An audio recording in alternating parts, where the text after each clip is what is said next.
एक बार फिर से आप सभी का स्वागत है। हम अध्ययन कर रहे हैं रोमियो की पत्रिका और अब समय है कि हम उसके 13वें अध्याय पहले वचन से आगे का अध्ययन करें। तो अभी तक हमने देखा आत्मिक सेवाएं क्या हैं, हमारा बर्ताव कैसा होना चाहिए, हम मसीह में कैसे आत्मिक जीवन को जी सकते हैं, हमारी जो कर्तव्यों के साथ हम प्रभु में कैसे अपने आप को जीवित और भावता हुआ बलिदान करके चढ़ा सकते हैं। अब 13वें अध्याय में यहां पर पौलुस हमें देश के प्रति, हमारे राज्य के प्रति जो कर्तव्य है उनके विषय में भी बता रहे हैं। तो जो मसीही विश्वासी है वो हर एक चीज में परफेक्ट होना चाहिए। वो अपने राज्य के प्रति भी परफेक्ट हो, वो अपने मसीही कलीसिया के प्रति भी परफेक्ट हो, परमेश्वर के प्रति भी परफेक्ट हो, अपने परिवार के प्रति भी परफेक्ट हो और मानवता के प्रति भी परफेक्ट हो। तो यहां पर पौलुस 13वें वचन से, माफ कीजिएगा, पहले वचन से 13वें अध्याय में लिखते हैं, हर एक व्यक्ति शासकीय अधिकारियों के अधीन रहे, क्योंकि कोई अधिकार ऐसा नहीं जो परमेश्वर की ओर से ना हो, और जो अधिकार है वे परमेश्वर के ठहराए हुए हैं। इसलिए जो कोई अधिकार का विरोध करता है वह परमेश्वर की विधि का सामना करता है, और सामना करने वाले दंड पाएंगे, क्योंकि हाकिम अच्छे काम के नहीं परंतु बुरे काम के लिए डर का कारण है। अतः तू हाकिम से निडर रहना चाहता है तो अच्छा काम कर और उसकी ओर से तेरी सराहना होगी। तो यहां पर जो कानून व्यवस्था है, किसी देश की कानून व्यवस्था है, उसके विषय में यहां पर पौलुस कह रहे हैं। और बहुत से लोग इस बात का गलत मतलब निकाल लेते हैं।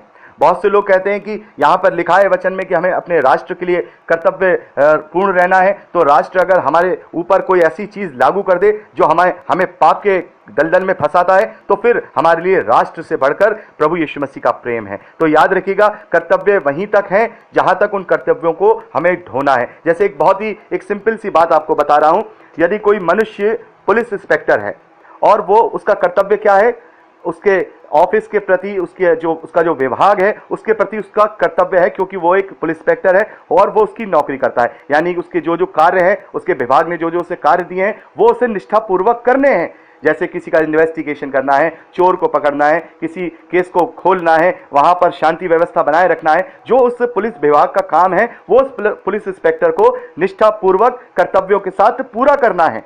लेकिन यदि कोई एसएसपी, उस शहर का एसएसपी उस इंस्पेक्टर को अपने ऑफिस में बुला करके ये कहे कि भाई तू मेरे बच्चों को स्कूल से छोड़ने चला जा, लेने आ जा, मेरे घर में सफाई का काम है वो देख ले, मेरी पत्नी के लिए ऐसे यहाँ शॉपिंग कराने चला जा, तो क्या ये उसके कर्तव्यों में आता है? बिल्कुल नहीं, क्योंकि वो पुलिस विभाग में उस विभाग के लिए कार्य कर रहा है, वो उस एसएसपी के लिए कार्य नहीं कर रहा है कि वो एसएसपी का पर्सनल कार्य करे। हाँ, लेकिन विभाग के जो नियम हैं, विभाग के जो कार्य हैं, जो उसके जो कर्तव्य हैं, वो उससे बंधा हुआ है, उसे वो करना पड़ेगा जिम्मेदारी के साथ, और उसमें उसके लिए कोई जो है लज्जा की बात नहीं है। लेकिन एसएसपी के बच्चों को स्कूल ले जाना वो उसका कार्य नहीं है, वो उसके लिए लज्जा की बात है। ऐसे ही ये जो राज्य के प्रति कर्तव्य है हमारे भी यहां पर लागू होते हैं। यदि राज्य हमसे कहे मसीह को छोड़ दो तो फिर हमारा कोई कर्तव्य नहीं बनता। राज्य हमसे कहे कि तुम झूठ बोलने लगो तो हम कोई इसलिए थोड़ी कर्तव्य का पालन कर रहे हैं कि हम झूठ बोलें। राज्य हमसे कहे कि तुम प्रचार मत करो तो हम प्रचार करना नहीं छोड़ेंगे, क्योंकि हमारा कर्तव्य परमेश्वर से बड़ा है, क्योंकि हम मनुष्यों के कर्तव्यों के लिए नहीं परमेश्वर के कर्तव्यों के लिए जीते हैं। लेकिन जो उसकी कानून व्यवस्था है, जो राष्ट्र का संविधान है, जो चीजें हैं उसका हमें कर्तव्यता के साथ पालन करना है। यह भी एक मसीही विश्वासी के लिए बहुत बड़ी जरूरी चीज है कि हम उस देश के कानून व्यवस्था का सम्मान करें, उस देश की कानून व्यवस्था के अनुसार हम अपने जीवन को जिएं, क्योंकि वो भी इसलिए कानून व्यवस्था बनाई गई, जैसे पौलुस कहता है, क्योंकि हाकिम अच्छे काम की नहीं परंतु बुरे काम के लिए डर का कारण है। यानी कि जो बुरे लोग हैं वो ही कानून व्यवस्था से डरेंगे, लेकिन जो अच्छे और समझदार इंसान है, ईमानदार इंसान है, वो कानून व्यवस्था से नहीं डरेंगे। और ये बहुत ही अच्छा मैंने उदाहरण दे दिया है।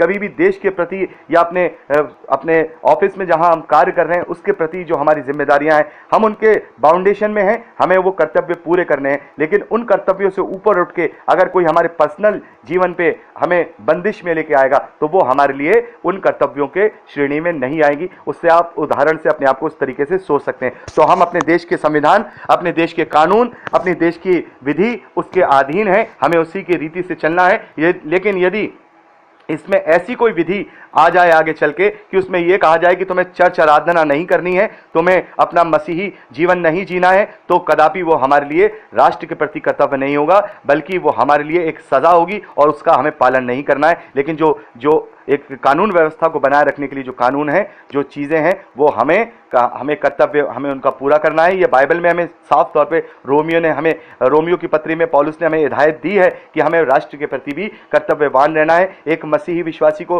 हर एक प्रकार से परफेक्ट रहना है, चाहे वो देश के प्रति हो, अपने विभाग के प्रति हो, अपने ऑफिस में अपने कार्यों के प्रति हो, चाहे वो घर में परिवार के प्रति हो, चाहे वो कलीसिया के प्रति हो, चाहे वो परमेश्वर के प्रति हो। सब तरीके से उसे अपने जीवन को श्रेष्ठतम करके परमेश्वर के ग्रहण योग्य बना करके जीना है।